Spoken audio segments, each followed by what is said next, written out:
Respect سر، ٹھیک ہے،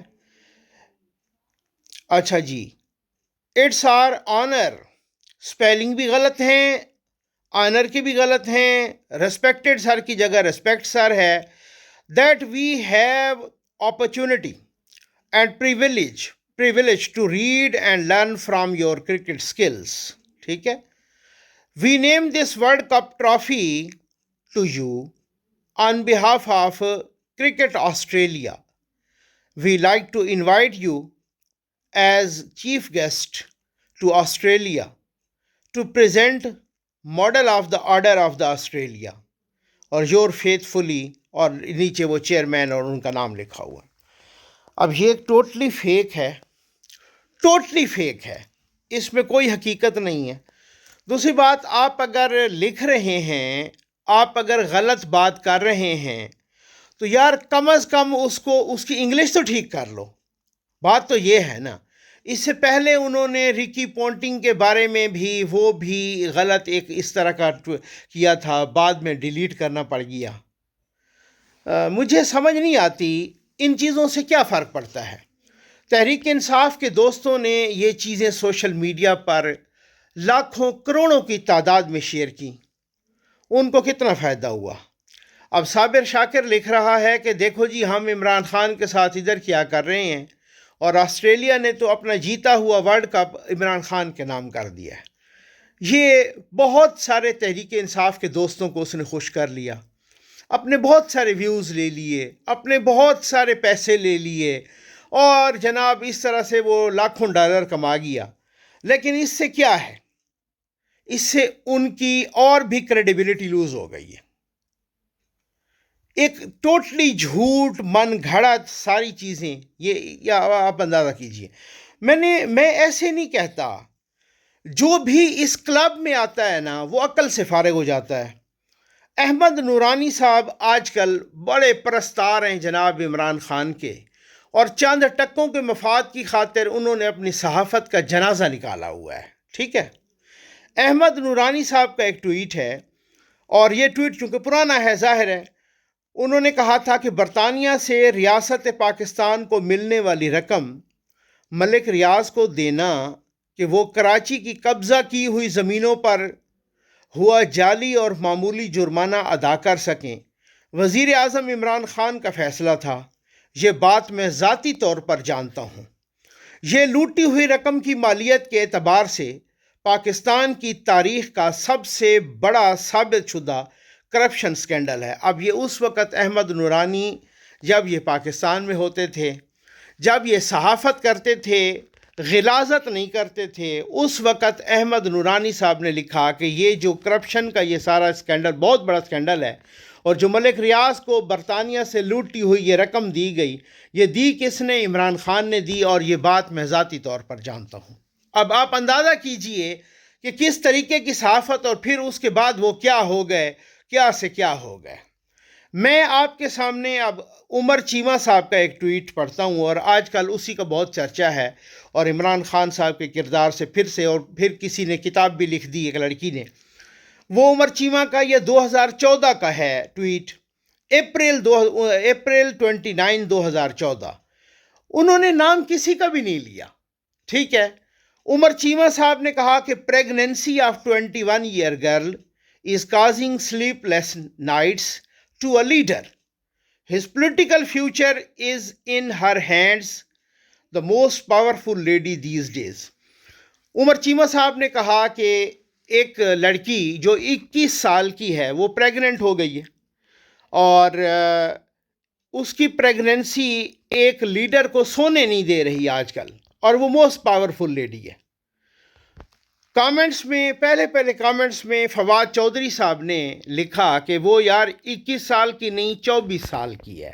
خیر، آگے بھی کوئی پنجابی میں ایک جملہ لکھا. اس کے بعد عمران خان صاحب کا ایک انٹرویو آیا. اس انٹرویو میں عمر چیمہ نے کسی کا نام نہیں لیا، انہوں نے ایک لیڈر کا کہا ہے. ٹھیک. اس کے بعد آپ ذرا دیکھیں عمران خان صاحب کیا کہہ رہے ہیں. وہ خود مان رہے ہیں کہ انہوں نے میرے بارے میں لکھا، انہوں نے میرے بارے میں یہ ٹویٹ کیا ہے. یہ ذرا چیک کر لیجئے. عمر چیمہ نے جو گھٹیا چیزیں وہ کہہ رہے ہیں آپ کے بارے میں ہے ہی نہیں، آپ کا نام ہی نہیں ہے، آپ کی پارٹی کا نام نہیں ہے، بے آپ کی شرم لوگ ہیں، یہ بے شرم ہے، یہ نیچے ہے، یہ گٹر سے اٹھا ہوا آدمی ہے، اس کو شرم.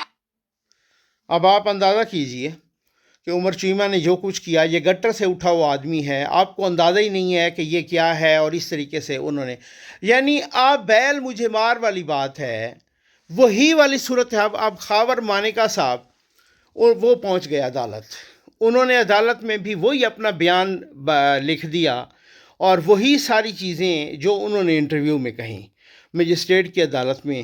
اور انہوں نے کہا ہے کہ وہی اپنی وہ جو ان کی سالی تھی مریم وٹو، انہوں نے ہی میرے گھر میں اس کو گھسایا اور یہ میری اجازت کے بغیر، اور ایک دفعہ تو فورسفلی ڈسگریس کر کے ہم نے انہیں باہر نکالا. اور وہ جناب اب وہ ان کو کہہ رہا ہے، وہ ایک مدعی بن گیا ہے عمران خان اور بشرا بی بی کے خلاف، اور کہہ رہا ہے کہ یہ عدت میں نکاح ہوا تو یہ نکاح نہیں بلکہ یہ ایک بدفعلی ہے وغیرہ وغیرہ. اور اس میں اب مریم وٹو جو بشرا بی بی صاحبہ کی جو ہے نا بہن ہیں، وہ دبئی میں، اور خاور مانیکا صاحب ایک حلفیہ بیان میں کہا کہ وہ باہر رہتی ہیں دبئی، اور وہ جویش لابی کا حصہ ہیں.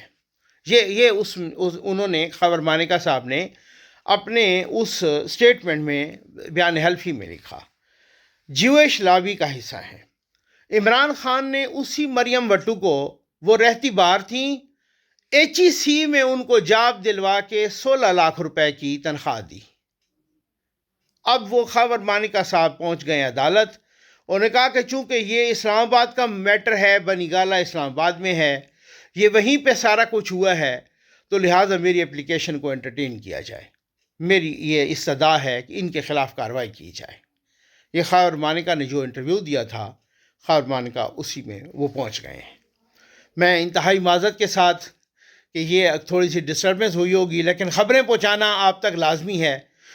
تو ایک دو ویڈیوز اور بھی اسی طرح سے، تو تھوڑا بہت اگر کوئی والیوم کا پرابلم ہو، کوئی ویڈیو میں ڈسٹربنس ہو، تو یہ آپ نے پیشگی جو ہے نا معذرت میں نے کر لی ہے. امید ہے آپ کو ویڈیو پسند آئی ہوگی. آپ کا بہت بہت شکریہ. ISPR نے اپنے 2 افسران کا کورٹ مارشل کیا ہے، ٹھیک ہے، ریٹائرڈ افسران. اور یہ دونوں ریٹائرڈ، ایک میجر ریٹائرڈ عادل راجہ ہیں اور ایک حیدر مہدی ہیں، ٹھیک ہے نا. میجر ریٹائرڈ عادل راجہ کو انہوں نے 14 سال قید بامشقت کی سزا سنائی ہے، اور ساتھ ہی جناب وہ حیدر مہدی جو ریٹائرڈ کیپٹن ہیں، ان کو 12 سال قید بامشقت کی سزا سنائی ہے، اور یہ کورٹ مارشل ہوا ہے. اور انہوں نے ان کو اس پہ سزا سنائی ہے کہ انہوں نے وہ سارے رینک وینک بھی ان کے واپس کیے ہیں، مراد بھی، اور ساتھ ہی کہ انہوں نے نا فوج کے اندر بغاوت کرنے کی کوشش کی ہے، اور فوج کو بغاوت پر اکسانے کی کوشش کی ہے اپنے افسران کے خلاف وغیرہ وغیرہ. اب یہ دونوں لوگ باہر بیٹھے ہیں، ٹھیک ہے نا. ظاہر ہے وہ باہر سے واپس نہیں آئیں گے، ان کے بڑے وہاں پہ لنک شنک، اور آپ کو پتہ ہے کہ جو اس طریقے سے ہو. اور عادل راجہ کے تو کچھ انڈین کی انٹیلیجنس کے ساتھ بھی، را کے افسران کے ساتھ بھی، ان کے انٹیلیجنس افسران کے ساتھ بھی بڑے رابطے، اور وہ آڈیو لیکس بھی آئی تھیں ان کی. حیدر مہدی بھی اسی طریقے سے. لیکن مجھے افسوس ہے، میں یہ پرسنلی جانتا ہوں کہ میجر ریٹائرڈ عادل راجہ کو باہر کس نے نکالا تھا. پاک فوج کے اندر سے لوگوں نے باہر انہیں نکالا، اور آج وہ وہاں پہ جا کے ان کی ناک پہ لڑ گیا ہے. اور وہ بندہ پاکستان دشمنی پہ اترا ہوا ہے، پاک فوج دشمنی پہ اترا ہوا ہے. جس ادارے نے اس کو اتنی عزت بخشی، اسی ادارے کے خلاف وہ صرف یہ نہیں ہے کہ کوئی جنرل، وہ پورے ادارے کے خلاف، پاک فوج کے خلاف، پاکستان کے خلاف ایک پروپیگنڈا، ایک سب کچھ اس طریقے سے وہ کر رہا ہے.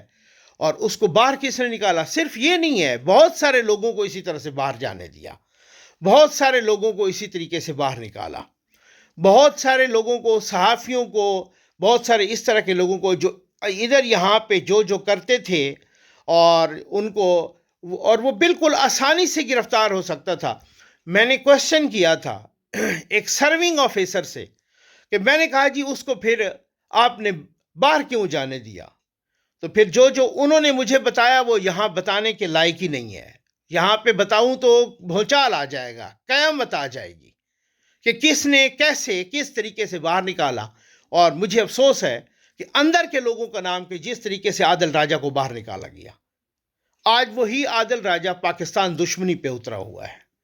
تو یہ سزا سنائی ہے، نو ڈاؤٹ سمبالک ہو سکتی ہے، نو ڈاؤٹ اب پاکستان میں آنے کا ہو سکتا ہے. اسی سزا کی بنیاد پر ان کو وہاں پر انٹرپول کے ذریعے بھی، لیکن کبھی بھی ایسا نہیں ہوا کہ انٹرپول نے پاکستان کی کوئی ایسی ریکویسٹ انٹرٹین کی ہو، کیونکہ وہاں پہ باہر بھی بہت ساری ایسی لابیز ہیں، بہت ساری ایسی چیزیں ہیں جو پاکستان کے خلاف جو دشمنی کر رہا ہو اس کو وہ جو ہے نا زیادہ پروموٹ کرتے ہیں.